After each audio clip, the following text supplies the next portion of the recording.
Hey, everybody, welcome back to Jersey First TV and the Nader narrative. This is a tough story that we have to tell today, but really important. So many people have been affected by drug abuse and overdoses and suicide, mental health issues. It's really becoming, sadly, more common than not that we know of either people in our family or very close friends who have suffered at the hands of all of these really scary things that are plaguing our society. There are answers though. And when we look at someone who's gone through a great loss and we see them starting to turn that into something to help others, it's truly the story of the human experience. And that's what we need to talk about. We need to celebrate. We need to understand because we're really not that much different than each other. We all go through pain. We all go through loss, but it's what we do with it that counts. So in today's scenario and society and statistics and all that we know we're facing, we need to look for the bright lights and we need to understand that change is possible. What can we do to address this ever growing addiction rate with younger and younger children? What do we do to address the fentanyl now that has killed so many Americans every single day? What do we do about mental health issues? There are so many things in front of us, and yet there are solutions. And as Americans, we are generally positive people. It's our nature to not just focus on the problem, but look for the solution. So as a community, we need to do that. And today's story is about the loss of a young man and really the building up of an incredible father who intends to do just that, turn his loss into something that will help others and change our community going forward. So I want to bring to the show Tommy Hudanish, who is such a great guy. Tommy, I'm so thrilled to have you on. I'm so humbled to be on. I can't thank you enough for allowing me to tell my story, talk about my ideas on how we can approach this problem. But you've helped me so many other ways, Elizabeth, and I'm so grateful to you and your family. And I just don't know. I wish there was a stronger word than thank you. I really do. Well, we feel the same about you. And there are a lot of people in this community who really admire you. And, you know, you have an incredible story yourself, very successful business owner, but also in the police force for a long time. You have your own story. You're well connected in the community because people love you and they care about you. And this was even before the loss of your son, Nicholas. But, you know, certainly you're on a path here, Tommy, that we want to help with, which is to change the future for other families that may be facing what you went through. So I want to talk about Nicholas, and everyone can see below here, we've got the Nicholas Hudanish Foundation.org, and I'll leave that up there during the interview so people can go look at the site. But I want to bring Nicholas's picture up here, which is also on the website, one of many really cute pictures. He was obviously talented. I want you to take us back into what started to happen with Nicholas that really turned into something that eventually took over and took his life. Well, the story starts off wonderfully. My son was an all-star football player. He had an IQ of 140. He excelled academically. He played 3 instruments, and college was going to be the next step to a phenomenal career. And he began studying in engineering, and he had a very good freshman year. He had a 4.0 grade point average and was moving forward in a tough curriculum. He played in a band that eventually played at the Stone Pony. He was a lead guitar player at the Stone Pony, and he was moving forward. Very proud of him. His sophomore year, he began experiencing anxiety, and there were several things. One, we couldn't identify where it initiated and why he was experiencing. He couldn't put his finger on anything. And I had no experience with any behavioral health issue. Yeah. And we felt it was best that since he was on campus, to utilize the psych services that are available to him as a student there. It would be very convenient. And Elizabeth, my sons, we were so close. He wanted me there. He wanted me in his sessions. Yeah. So we really felt confident that we were going to get to the bottom of it. And the sessions they initiated, and the psychiatrists, and there were several of them. They had a team approach, but they prescribed medications. And again, I wish I knew now. I wish I knew, now what wish I knew then what I knew now, because Nicholas began to go on a carousel of medications, and he was on various things. Klonopin. I don't even recall the names. These were addictive drugs. These were class 4. These were serious things. Again, I had my trust in the doctors. Yeah. Nicholas didn't improve, but eventually he turned to heroin, and he wasn't introduced to heroin the way I was used to dealing with the heroin epidemic. As a police officer, in an urban area, I am very familiar with heroin and the users, and dozens of arrests. Nicholas, and I didn't know any of this until the very end, because for 3 years, Nicholas maintained a 3.8 grade point average while using heroin. And at the end, he confided in me, and he told me that he was at a party. It was in the middle of his sophomore year, and someone at the party provided heroin in powder form. He snorted it, and he said he felt amazing. He said it just took care of his anxiety. It was the best thing, and he said he could handle it. Well, 2 years later, Nicholas was using heroin intravenously, probably about 15 bags a day, 6'2", 240 pounds. And you would have never thought. It wasn't a heroin user that I was accustomed to as a police officer. And his senior year, his grades fell, and I felt something was wrong. It was your parental instinct. Yeah. But again, he presented healthy, heavy. I've arrested heroin addicts. They weigh 120 pounds. And Nicholas was a solid 240. He hit it well. At the end, I really was able to put everything into place, and I understood how he did it. Smart boy. And I never saw him more than a day or two, because when you're maintaining a 3.8 grade point average, you're studying a lot, Dad. Right. And I can't stay over, and I can't. So I had the short glimpses, but then once the grades fell, I just said, I need you to be with me. I brought him into my home, and I was able to observe him for more than a couple days, and I was intrusive. I went through his room, mattress, drawers, and I found needles and heroin. And I'll never forget, I found it, and I called him on the cell phone, and I said, Nicholas, I need you to get home immediately.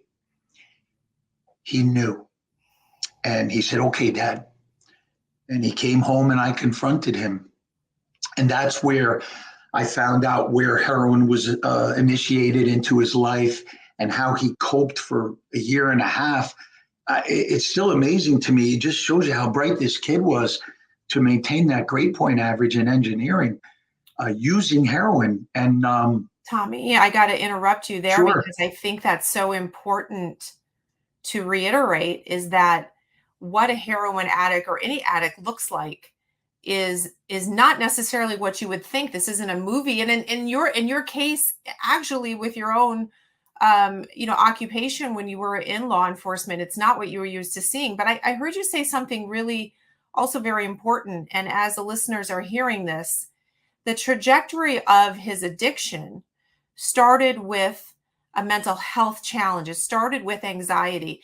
And we're not in this to blame doctors or whatever. I get that, but it did start with a prescription drug. And there are, Tommy, many college students or even high school students who are in mental health challenges, who feel the pressures, who are maybe taking Adderall or finding other street drugs to help them focus because they want to maintain, that which Nicholas did because they have that pressure for whatever reason. They're just needing that help. This is the slippery slope where it started. And as you look back, before we get to the rest of the story, as you look back on that initial challenge where he said, I'm feeling anxious, and you reached out to what is supposedly the support that you would have on campus, right there, that decision, what would you do differently today if you're talking to a parent whose son or daughter is overwhelmed, they're at college, maybe they're out of the house? What would you do differently? Well, the first thing I would do is look at a more holistic approach. Um, I know you said we're not here to beat up doctors, and I'm not going to do that, Elizabeth, Yeah, I understand. because doctors. But I I think we have to trust and verify. And when we're and again, I'm a Monday morning quarterback. I didn't know this in 2016, but when we're told by the professional that they're going to put a drug into our body and it's going to do certain things, I think we have to ask a lot of questions. We have to ask, Yeah. is this short term or long term? With this particular drug, what are the dosages? Is this a lower dose or a higher dose? What is the frequency? What are the long and short term effects? What is the plan? Is this a drug that that we're going to utilize for weeks, months, or is it a lifetime? And I think now, with my experience, with my understanding of how behavioral health is the gateway, not necessarily other drugs, behavioral health issues is the gateway. And now with COVID and what's come out with trusting the science, we have to be diligent, Yeah. and we have to ask a lot of questions. And I think a holistic approach is always the best. Yeah. Always the best. Definitely. There's so many other aspects of mental health that have to do with sleep and diet and who they're hanging around with, and what does their friend group look like? Is there too much pressure on them? So all these things come into play, and the choice, whether prescribed or whether a street drug, and you and I both know, especially college students have access to things like Adderall that help them focus. But the truth is, there's a price to pay. So Nicholas was looking to feel better. He was looking and seeking an alternative, a solution to helping him with his anxiety. And it's step by step by step by step. All of a sudden now we're back in his room when you discovered where he was now, which is the needles and the bags of heroin. At that point, what did you tell yourself? I I said I'm going to take on a battle that I probably wasn't going to win. And I know that sounds harsh, but we went forward with your traditional therapies, outpatient, and then detox, and then inpatient. But I didn't personally know anyone who beat a heroin addiction. Yeah. And when I arrested someone in the early 90s, we would take the heroin to the lab and it came back at 65% purity.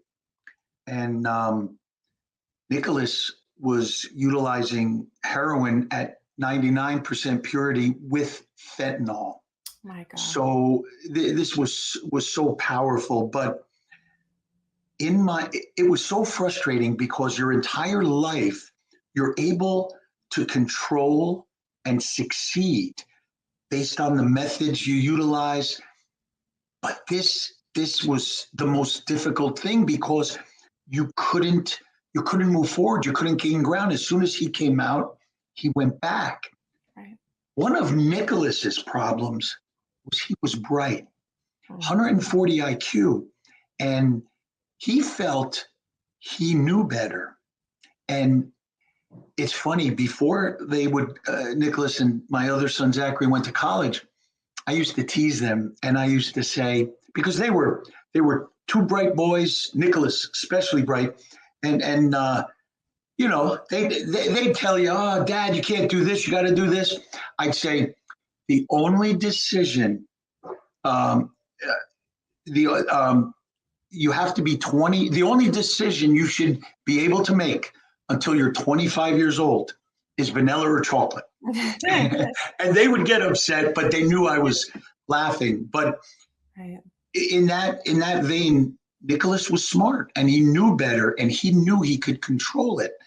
He couldn't, but that's what he felt. Yeah. That's what he felt. Yeah. You asked, what did I feel after his second attempt at sobriety and getting clean? I had a harsh talk with him. I vacillated. Sometimes you're the bad cop, sometimes you're the good cop. You just want to see progress, and you don't know what's going to get it out of him. And this is I still get upset with this. I was driving him to a job. I got him at a medical facility. I'm on the board of directors of an FQHC, and he was helping out. And he wasn't employable. I literally used my influence, got him a job, and then I stayed on top of him to do it. He was late once again, and I brought him in. And on our ride home, I told him, I could remember it like it was yesterday. I said, you better get it in gear because you're going to die. And I want to tell you what's going to happen, Nicholas. I said, you're going to die and I am going to be destroyed. I am not going to be able to function. My whole life is going to feel like it's over. And after about 6 months, I'm going to start moving forward. And after about a year, I'm going to get back in the swing of things. And after about 3 years, I'm going to possibly retrieve some joy out of life. And after about 5 years, I'm going to have to just visit you and think about you and have memories. But everybody else is going to go on. And you're going to be in the ground. I was harsh. It was a method that I thought might have an impact. Heroin addiction is it usually wins. It's tough, and I'm not sure. To this day, I know some people. I don't know how immersed heroin was in their lives, but they say, I've been clean 15 years, 20 years, but every day I struggle. So something happens. There's a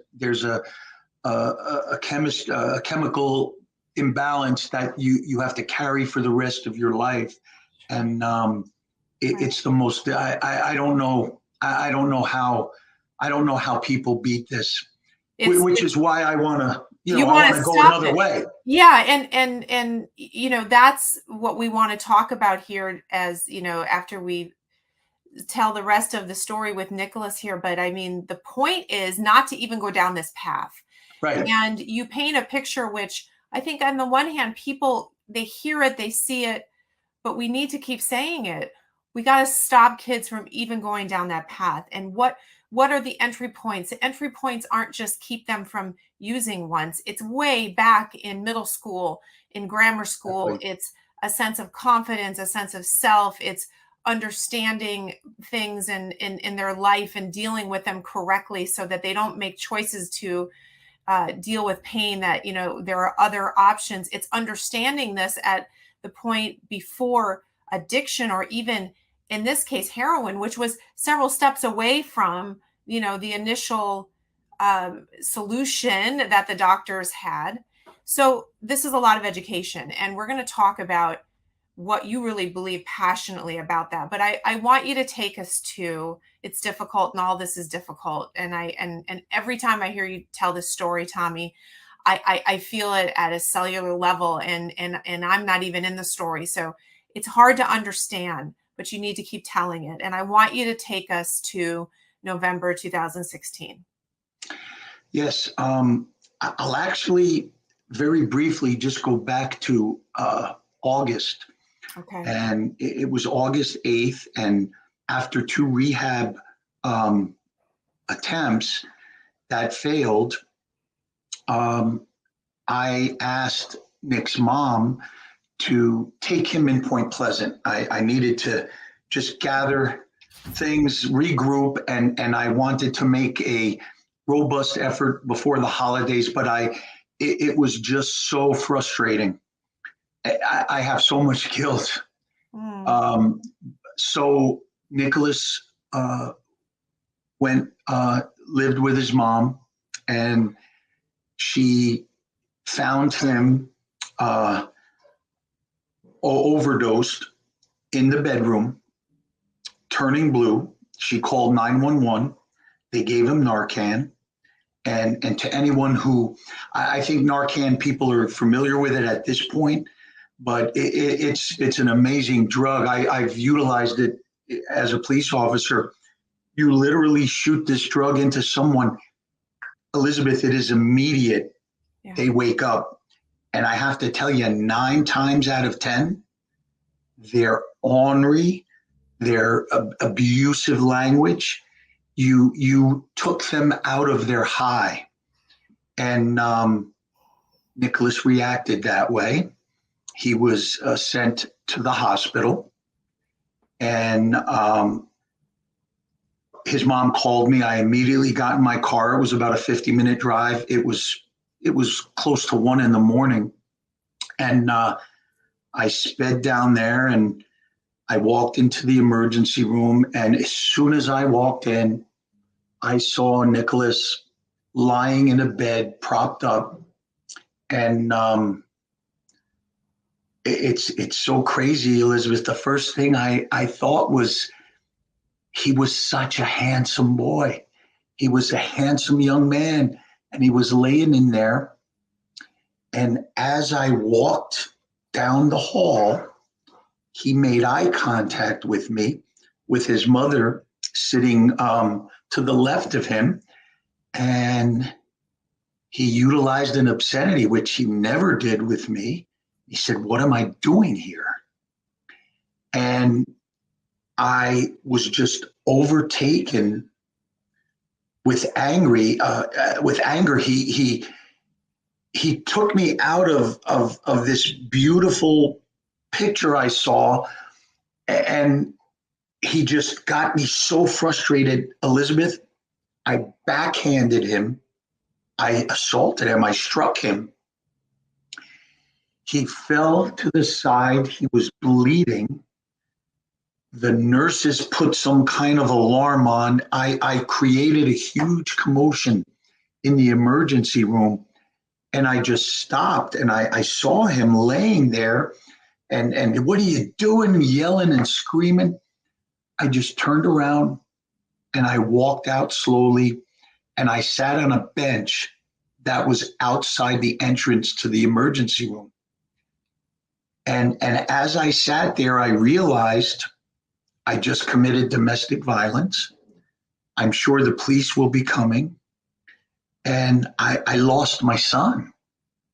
And I can't tell you, for a guy who, I played college football. I was a police officer. I don't lose. I I win, I help, I assist. Right. Everybody around me, I try to make better. Yeah. And I'm losing, and I'm going to lose big. Yeah. Sure enough, the police come up, they go in. I didn't even stop them. I knew they would be coming out soon. And about 15 minutes later, they came out. Are you Nicholas's dad? Yes. I didn't even tell him I was a cop. They gave me the domestic violence language. And I said, I know, I struck him. They said, well, your son doesn't want to press charges, so you're free to leave. And I said, thank you. And I left. I called up his mom. We were able to get him on a plane the next day to Florida, which had a very impressive rehabilitation center for him. And he was there for 3 months. He wouldn't receive my call. He wouldn't respond to an email.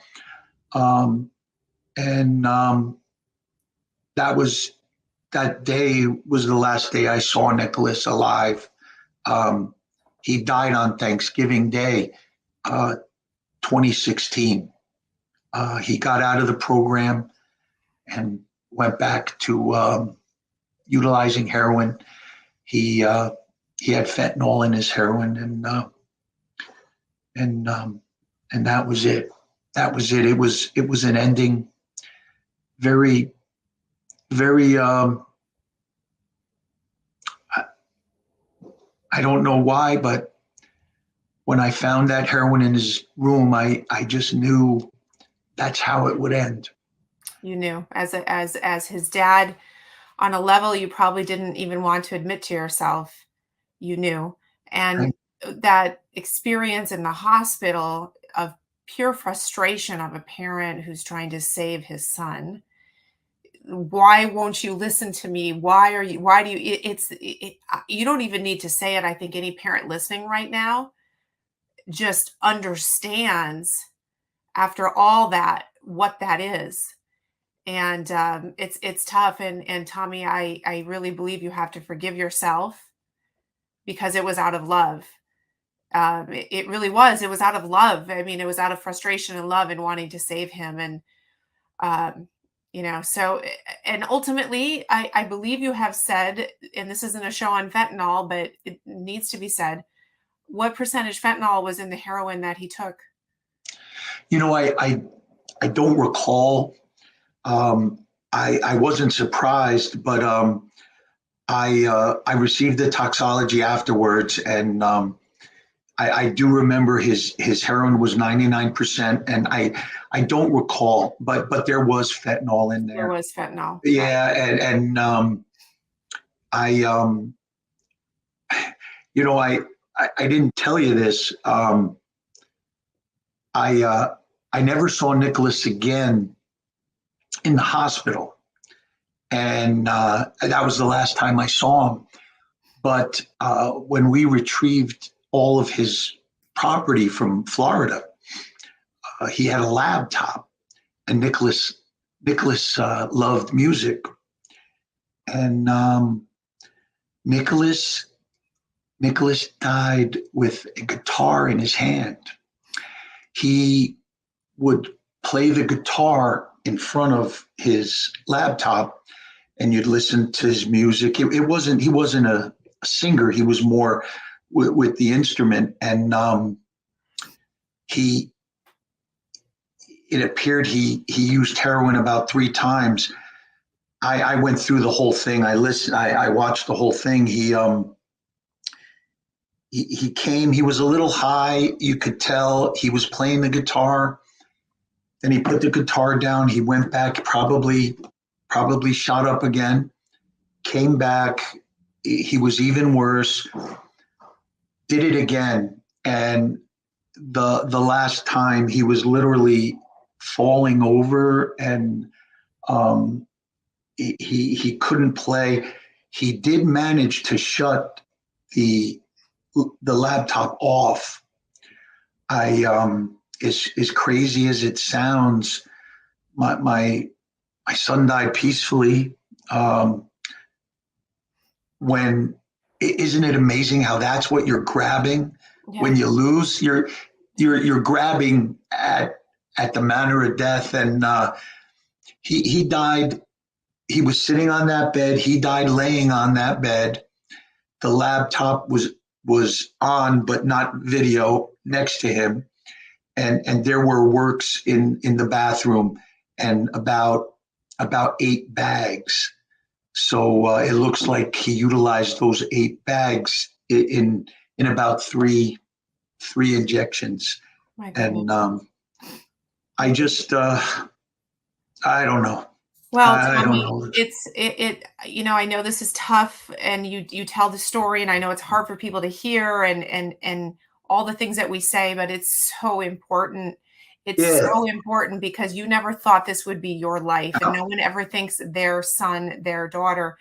But we have to, as a community, pull together and understand that we're all responsible for the paths that we've set these kids on, because the medical community in this case was responsible for the beginning of this path, or the lack of help that was around you, or just not knowing, whatever it is.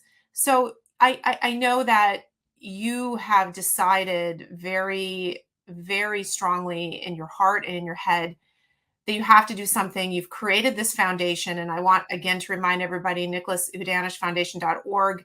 You can go to this site, learn more about Nicholas, learn more about what the foundation is trying to do. And I know you'll be adding to that site, but there is a donate button there. And you have to understand that what this foundation wants to do is stop this from happening by educating, right? By educating kids. I want you to talk about this curriculum, because Jersey First, one of the things that we do besides focusing on community is education. And education right now, there's a lot of noise about it, but we're losing focus a little bit on what's missing in education. What's missing is giving our kids the tools to keep them from going down this rabbit hole, frankly. So Tommy, can you talk a little bit about what you've discovered and why you think it's a good solution? yes, and thank you because this is important. Losing a child is not the natural order of things, and I after I was able to function, I needed to do two things. I wanted to make sure I could always help someone who had a family member or someone with an addiction problem, so they don't go through what I had to go through. And I needed to find something at the root of the problem.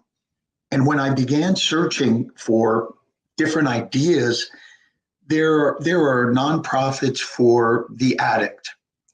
You know, the other victim of addiction is the family Right. of the addict. They go through an entire mental state, and there's behavioral health issues on that side.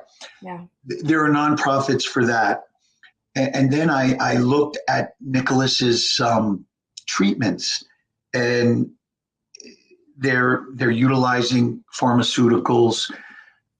They're not enough inpatient places, but I'm not sure if that's even the way to go at this point. So I said, I need to find a way where you never utilize the drug, because once that door is opened, I don't want to say it's impossible, because it's not, but your odds are dramatically reduced to have success. Yeah. And I'm a simple guy. I'm not that sophisticated, and I just try to think. You know, if you want to hit a baseball, you got to swing the bat 100 times a day. Yeah. And if you want to know your multiplication times tables, you got to read the placards 100 times a day. So I needed to find something that was school age, and that was going to work. That's the other thing. Through the help of my relationships in Woodbridge Township, I identified a program. It's called the Botvin Life Skills Program. And what's great about this program is it's evidence-based. And evidence-based is a level of evaluation that provided anyone who took the life skills program 94% chance of not using an illegal drug.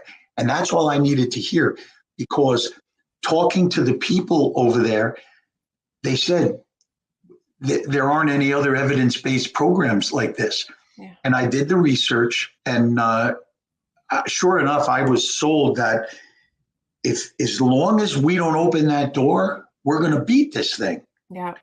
And it's a heavy duty curriculum. It's 45-minute curriculum. It's 13 weeks, and it's for middle school to freshman in high school. And if you take this program, the entire curriculum, 94% chance, evidence-based science that you will not use illegal drugs.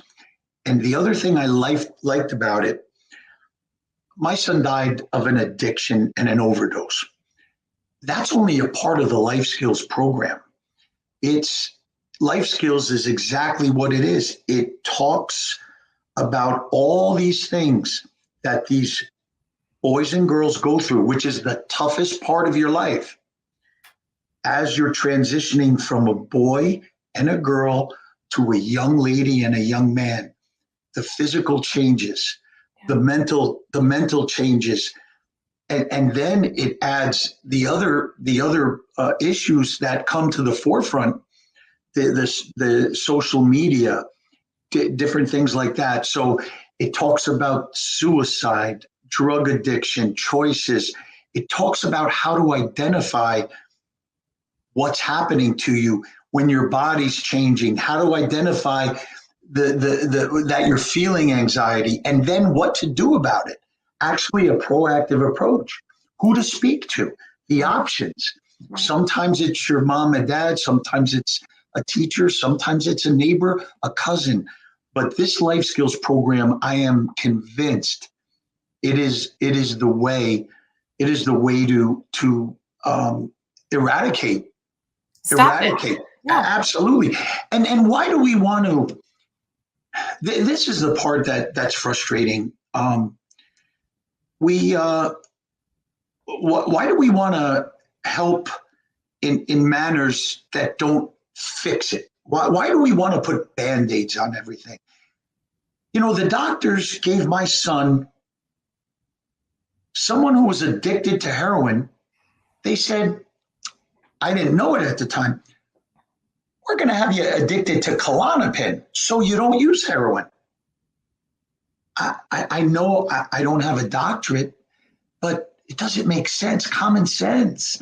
Yeah. And just the methods. I'm sorry, some of the methods are making some big corporations a lot of money. That is not untrue. And I think in general, when you look at the medical community, there has definitely been a schism between those who are seeking the root cause of any kind of illness, whether it's mental or physical, versus the Band-Aid approach, as you say. And I even, we've got to go to the root. And ultimately, by being proactive at that age group, which is a critical age group, you hope to stop any root from forming that will ultimately end up hurting these kids. And I think back even, Tommy, to Just Say No from the Reagan era, and all that, Scared Straight, all the things that we were trying to do as a community. And I never, I always am happy that people are trying, but it's not just say no. I mean, Nicholas couldn't say no. He was way down that path. You're in a different situation then. We've got to back up. And so this age group is critical. And I believe that your focus on this is very timely, and that I think as a community, we understand more and more after COVID how critical middle school is up into the freshman year. It is the pivotal place. And I think that's where kids go one way or the other. So I know this is your focus, this curriculum. It's got incredible results. You've managed to get into a few schools. I want you to tell people how you're doing that, and their support of your foundation can help get it in more schools. Yes. I have been fortunate enough to get it into the Woodbridge Township school system. And I did that through advocacy, through my relationships in Woodbridge, to the superintendent, to selling him on this works, and you got to try it. And here's the evidence. And sure enough, they've put it in the school. I funded it through the generosity of all these wonderful people who have helped me through various events and things like that. And these teachers go. It's like a health class. Woodbridge utilizes the curriculum during health class, so it's a full period, 13 weeks, and the teachers get a certification in it. It's a couple days, and they learn it. They get the manual, and then they teach the curriculum, their workbooks for each year. And Point Pleasant also had started it. I'm not sure if they're continuing.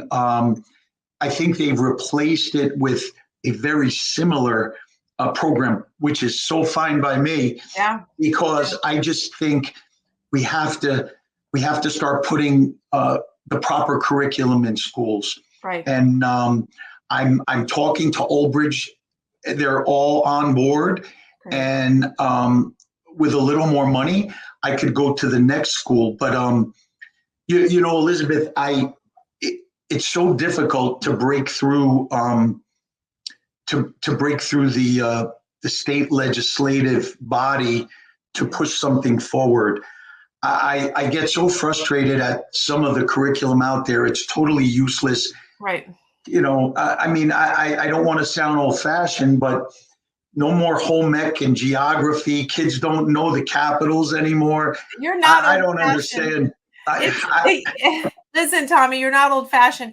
We're at a crisis point with our education, right? We're not doing arithmetic, math, and basic things like, geometry, geography. Geometry, I guess we do. Geography, I mean.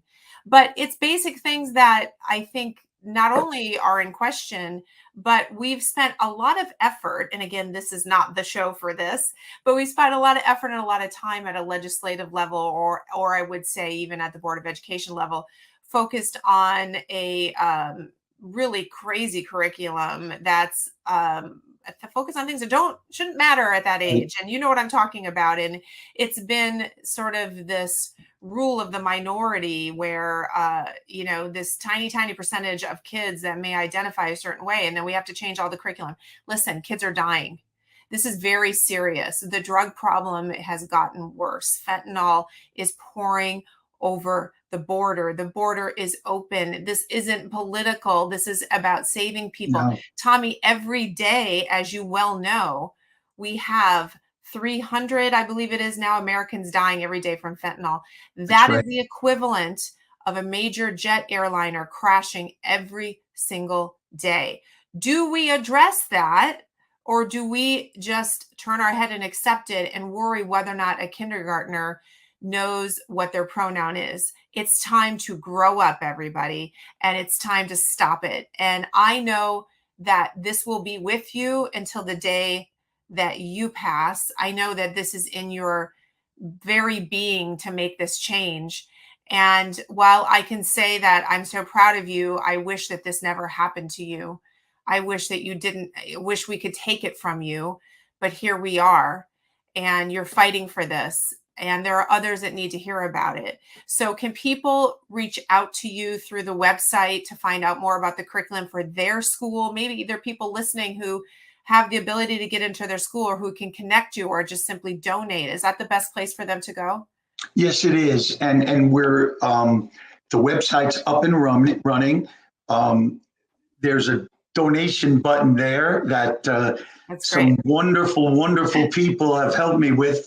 And we're slowly adding more things to it. Good. But yes, the website talks about our mission, what we're doing, and where the money is going.